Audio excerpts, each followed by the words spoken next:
Hello.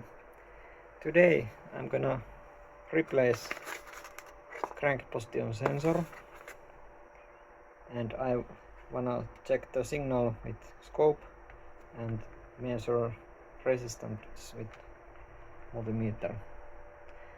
I also measured that old sensor signal and I wanna see if there is some difference between old and new sensor, because I have problems with start this engine. The sensor is pretty hard place.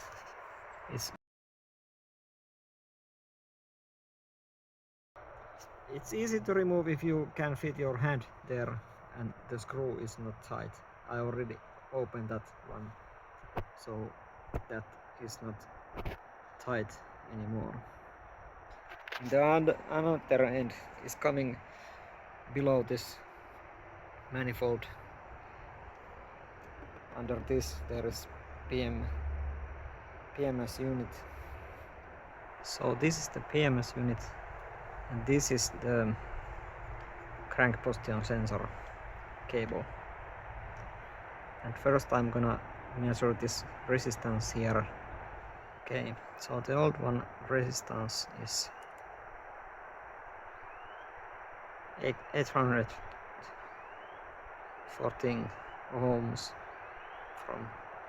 from this plug.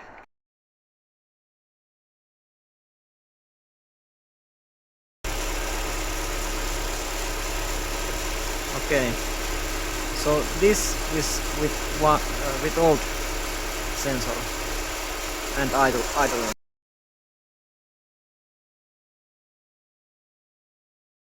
This is the new cable. Just make the old one off. Let's measure this.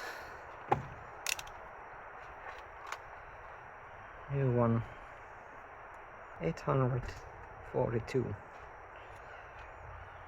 And when we place it here.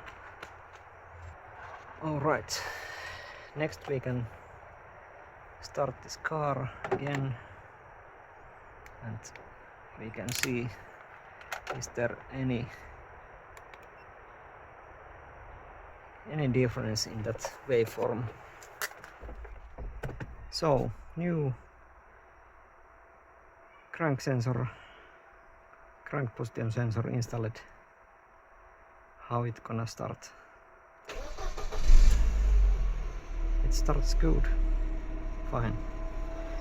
Oh, but signal.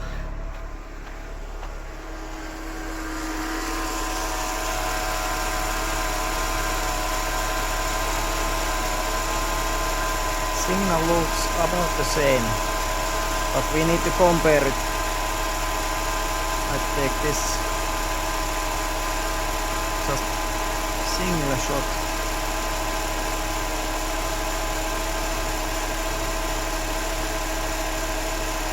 And then we take picture of that.